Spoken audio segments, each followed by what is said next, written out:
Breaking right now at 6, police need your help to find a suspect accused of shooting an officer. Just 2 hours ago, that blue alert probably hit your phone.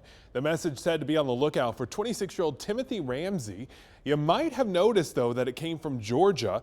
Investigators say it's possible he crossed state lines, and they sent the alert out of an abundance of caution. Police say Ramsey shot a police captain last night and took off. At the time, he was wearing a bright green top and a dark motorcycle helmet. He is considered armed and dangerous. If you see him, don't try to approach. Instead, call 911 right away. This afternoon, civil rights icon and member of the Greensboro Four, Joseph McNeil, was laid to rest. There was a service for family and friends in Wilmington today.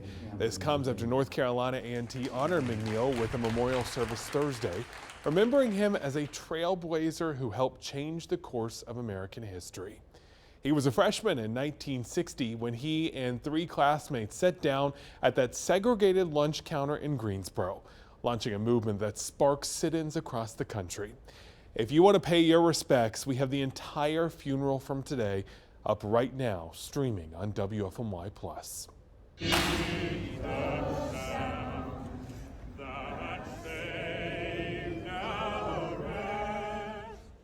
A crowd gathered and sang Amazing Grace at a memorial for slain political activist Charlie Kirk in Manhattan last night, one of the many gatherings around the nation this weekend. Kirk was killed while answering questions from students in Utah Wednesday. CBS's Brandon Truitt is at another gathering tonight. Charlie Kirk was a political firebrand, really becoming the voice of a conservative generation. And for those who followed his every word, this week's events and the discourse that's followed is personal. We knew him, and he was our friend. Inside this Plymouth church, people of all ages, filling pews and lining the back wall for a prayer service. We found several growing emotional. For many here, Charlie Kirk's death feels like the loss of a friend. Some considered him a mentor. He gave a voice to my generation, Generation Z, that had felt very lost, and he helped us find our backbone. He was so deeply impactful, Charlie, in our lives and so many others in this area. Kirk created Turning Point USA in 2012. The organization that empowers college-age conservatives grew into one of the most influential political movements of a generation.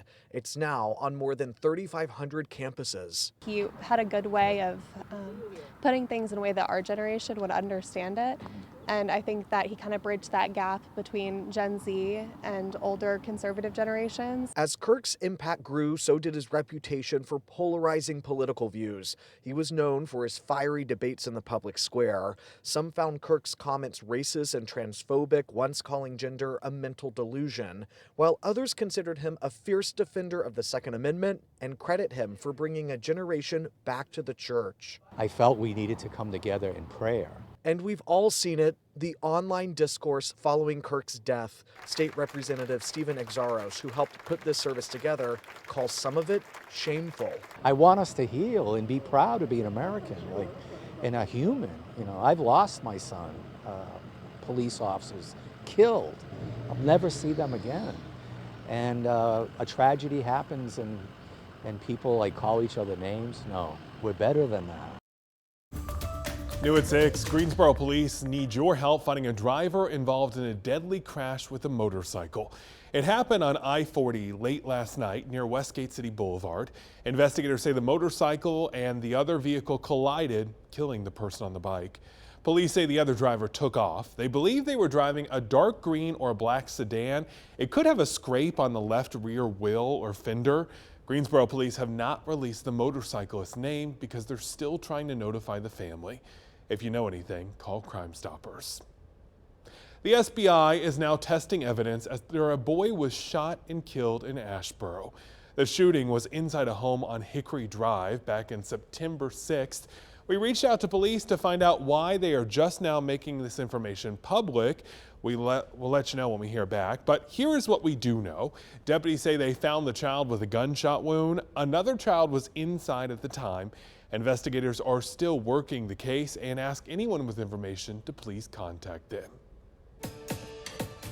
More help is on the way for flood victims in Saxbahaw. The Dulcimer Benefit Concert brought together the Cane Creek and Chapel Hill Dulcimers along with the Hallfield Jammers. Organizers say all the proceeds from the concert will go to the Saxby United Methodist Church's Recovery Fund. And music is also filling the streets of Greensboro this weekend. The NC Folk Fest is currently in full swing. Tonight's headliner is Arrested Development. They kick off at 8:30 at the Wyndham Championship stage. Tomorrow, don't miss Steep Canyon Rangers at 5:30. Plus, there are tons of performances in between. And remember, all of the shows are free. It's a beautiful weekend to be outside for the festival. Just when I thought that summer was winding down here, this warm-up has me breaking out the tank tops one more time. Or Meg, maybe it's just a warm welcome back for you. Oh, thank you. I know, it's like I planned the weather this way for my first day back, and I'll be here for the next few months just helping out around here. But the weather garden is feeling fantastic. I hope you got a chance to get outside today and enjoy it. We made it up to 80 degrees for our high temperature. As you can see, that's pretty much spot on for where we should be for this time of the year. A little cool this morning at 57, but it was very refreshing out there. Outside in Winston-Salem, lots of sunshine, a few high thin clouds, but 79 degrees, very comfortable. And one of the reasons is thanks to that dew point, 51 degrees. So that's why we have some of these summer-like temperatures, but it feels a little bit more like fall because we don't have that high humidity. Temperatures around the area, 78 in Greensboro, 78 up in Mount Airy as well, and down in Salisbury, 79 degrees. Clear across the area, a few clouds out to the east and out over the mountains, but lots of sunshine here in the Piedmont Triad. We will stay clear overnight tonight, and with that lower humidity, it's going to allow temperatures to dip down into the mid and upper 50s. So another cool start tomorrow. We also might see some scattered fog in the morning as well. Clear skies in the morning, a few more clouds will start to build in the afternoon, but it's going to be another warm one with temperatures in the 80s. A few more clouds coming up on Tuesday, but our next chance of rain will be Tuesday, Wednesday, and Thursday. And as of right now, just a 30% chance thanks to a coastal low that's going to try to develop, and that would pinwheel in some scattered showers for us on Tuesday, Wednesday, and Thursday. And like I said, we just having a 30% chance of scattered rain showers on those days.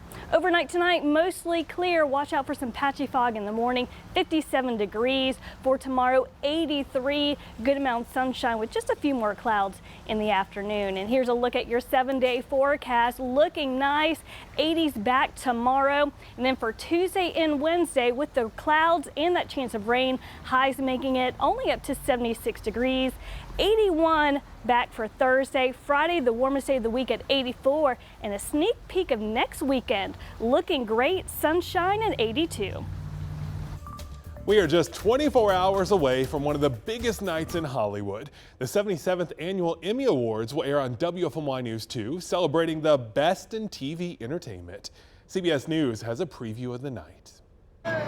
With the red carpet now out at the Peacock Theater in Los Angeles, the countdown has begun. We're going to go write more today and then tomorrow and rehearse. Emmy host and comedian Nate Bargatze is set to bring his family-friendly style to the big stage for the first time. I think need to be entertainment, and I need to be a place where people can come and have some comfort. I actually want to talk to you about awards season. This year, the comedy series The Studio on Apple TV earned a record 23 nominations. Hollywood loves to award Hollywood. So when it comes to a show like The Studio and even Hacks, that could pay off in a really big way for them. The four of you have become known as the face of severance reform. But with 27 nominations, the dystopian Apple TV series Severance is likely to dominate the evening.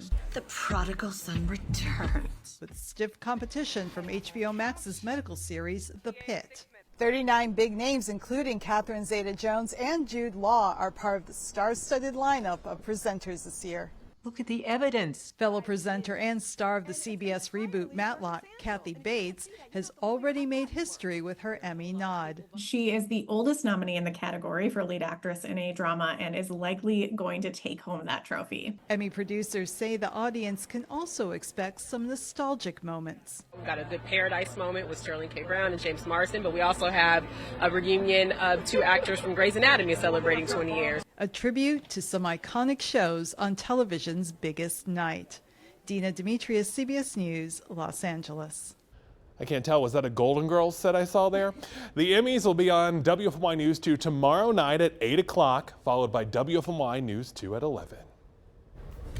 And here is a final look at your weather forecast. Tomorrow, another repeat of today. Lots of sunshine, 83 degrees, and that lower humidity makes all the difference. And that's going to stay with us on Monday, 81. Changes start to develop on Tuesday, Wednesday, and Thursday. 30% chance of rain, and check out those high temperatures on Tuesday and Wednesday, only 76, but we are back to the 80s for Thursday, 84 on Friday, and of course we're always looking forward to next weekend. 82 degrees, sunshine. I'm enjoying this nice dry weekend because last Saturday we had some rain. And it's beautiful that the rain chances are during the week now and we get the weekend to go out and celebrate. I like it, yeah. We'll be right back here at 11 o'clock. See you then.